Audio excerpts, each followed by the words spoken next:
तुम यहाँ क्या कर रही हो? हटो यहाँ से। आज मेरी मम्मी जी का बर्थडे है, मुझे उनके लिए फेवरेट हलवा बनाना है। हाँ तो मेरा हैप्पी बर्थडे नहीं है जो मैं कहीं जाके आराम से बैठ जाऊं। तुमसे तो ना बहस करना ही बेकार है।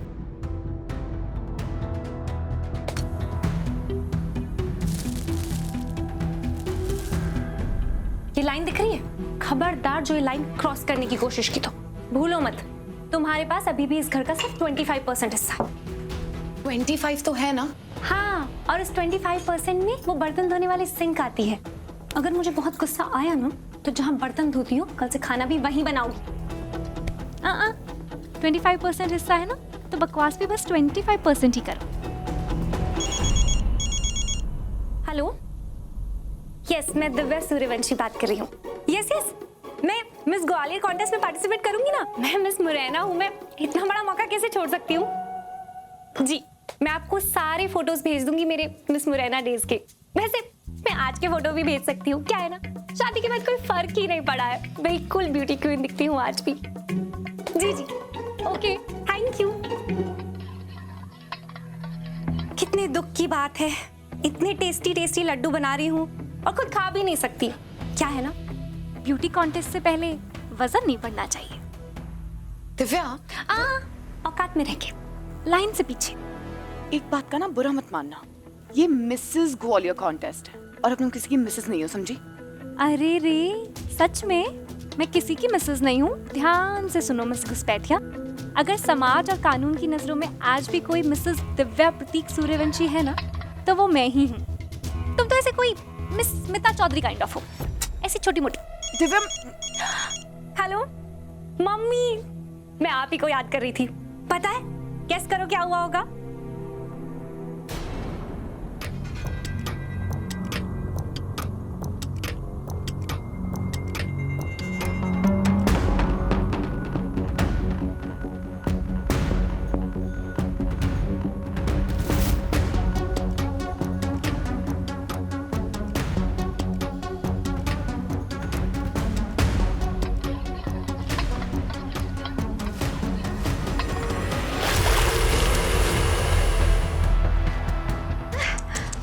मिसेस ग्वालियर कॉन्टेस्ट से पहले ही तुम पर अंडे पड़ने लग गए दिव्या। हैप्पी बर्थडे माँ, हैप्पी बर्थडे। मुझे लगता है आज आपका बर्थडे सेलिब्रेट करना चाहिए। अरे सिर्फ सेलिब्रेट थोड़ी, पूरी आन बान और शान के साथ सेलिब्रेट करेंगे मम्मी का बर्थडे। माँ आज तो आप लोग बर्थडे है, आज के दिन तो खुश हो जाओ। क्या कर रहे हो? क्या बर्थडे, कैसा बर्थडे, हालत देखिए मेरी। आज जन्मदिन के दिन मैं भगवान को प्यारी हो जाऊं तो ज्यादा अच्छा। माँ, अरे मम्मी जी, आप ऐसा क्यों कह रही हैं? देखिए, मैं आपके बर्थडे के दिन ना आपका फेवरेट हलवा बनाकर लाई हूँ, खाइए। नहीं नहीं, हलवा खाने से मेरा शुगर बढ़ जाएगा और शुगर बढ़ने से बहुत बीमारियां लग जाती हैं। क्या पता मैं बीमार हो जाऊं और इलाज के लिए पैसे ही ना बचे। नहीं नहीं, मैं ककड़ी टमाटर खा के अपना जन्मदिन मना लूंगी। Happy birthday Sharda ji.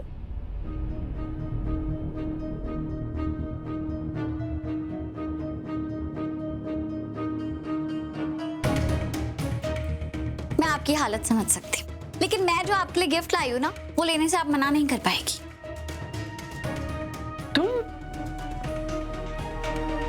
तुम मेरे लिए गिफ्ट लेकर आई हो? हाँ, मुझे लगता है कि हमारे बीच में चाहे कितनी भी लड़ाई हो, आपको तोहफा देना तो बनता है ना। यही तो वो दिन होते हैं जब हमें अपना युद्ध बुलाकर जश्न मनाना चाहिए। तो बस ये गिफ्ट आपके लिए। हाँ, मुझे थोड़ा टाइम लगा सोचने में कि मैं आपके लिए क्या लूं, क्योंकि आपके पास तो सब कुछ है। लेकिन फिर मेरे दिल ने मुझसे कहा कि क्यों ना मैं आपको कुछ ऐसा दूं जो आपकी पर्सनैलिटी से भी मैच करे। तो बस ये तोहफा लेने से मैं खुद को रोक ही नहीं पाई। आप बस ये समझ लीजिए कि ये तोहफा बिल्कुल आप ही का स्वरूप है। Thank you. मुझे लगा नहीं था कि तुम मुझे तोहफा दोगी। तोहफा तो दूर, मुझे तो लगा था तुम मुझे जन्मदिन की बधाई भी नहीं दोगी। वाह वाह, क्या कहने, कितनी जल्दी आपने अपना सुर बदल लिया। प्लीज।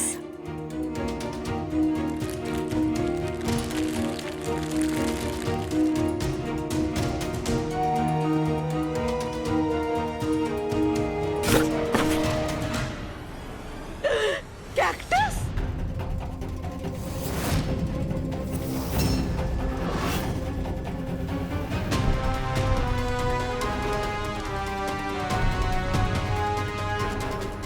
देखा है ना, बिल्कुल आप ही की तरह, कांटों से भरा हुआ।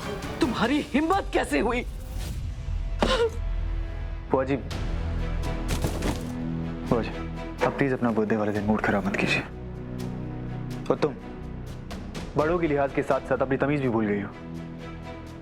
आज बुआ जी का बर्थडे है, कम से कम आज तो अपनी चाल से बाज आ जाती। कम से कम आप मुझसे ये तो मत उम्मीद कीजिए कि मैं इनका जन्मदिन बाकियों की तरह मनाऊंगी, क्योंकि ये दिन मेरे लिए खुशी का नहीं, मातम मनाने का। रीत, क्या रीत?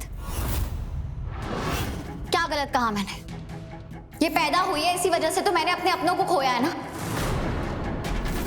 और फिर दूसरों की जिंदगी में कांटे बिछाने वालों को तो ताज भी अगर पहनाना हो ना तो कांटों वाला ही पहनाते। हे माता रानी, इतनी बेइज्जती जन्मदिन के दिन इतनी कड़वी बातें सुनने को मिल रही है। हे माता रानी, आज जन्मदिन को मेरा मरण दिन बना दीजिए। उठा लीजिए मुझे, उठा लीजिए। बुआ जी प्लीज शांत हो जाइए। ये चाहे आपके बारे में जो भी सोचे, हमारे लिए आप बहुत स्पेशल हैं।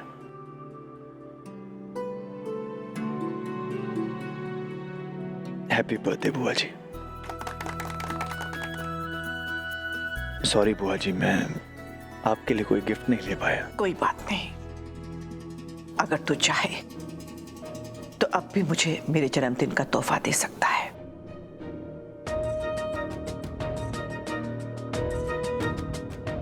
आप कहिए ना बुआ जी, आपको क्या चाहिए? जो कुछ भी मेरे पास है वो सब कुछ आपका ही तो है। क्या चाहिए बुआ जी आपको? इस घर में जो तेरा 25% का हिस्सा है वो मेरे नाम कर दे।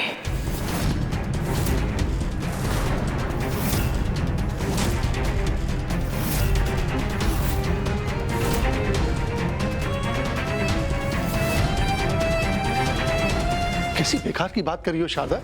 ऐसे कैसे अपने जन्मदिन पे तुम राघव से उसके घर का बचा हुआ हिस्सा मांग सकती हो? राघव के प्यार का नाजायज फायदा मत उठाओ शारदा। मैंने राघव को अपने बच्चे की तरह पाला है। कई बार अपने बच्चे की रक्षा करने के लिए एक मां को कड़े फैसले लेने पड़ते हैं। भले ही जिस बच्चे की वो रक्षा कर रही है उस कड़े फैसलों की वजह से वो बच्चा उसे गलत समझे या कम प्यार करने लगे। शारदा, इसमें राघव की रक्षा की बात कहां से आ गई? ये तो जबरदस्ती का सौदा है। तुम्हारी इस बात से जितना मुझे दुख हुआ है ना शारदा, उतनी हैरानी भी हो रही। मैंने कहा ना, आप सब मुझे गलत समझ सकते हैं, मुझे कोई फर्क नहीं पड़ता। मैं जो कर रही हूं राघव की भलाई के लिए कर रही हूं। मेरा राघव बहुत भोला है, उसका दिल बहुत बड़ा है, तभी तो मेरे इतना समझाने के बावजूद वो अपने दुश्मनों की चालाकियों को नहीं समझ पाया।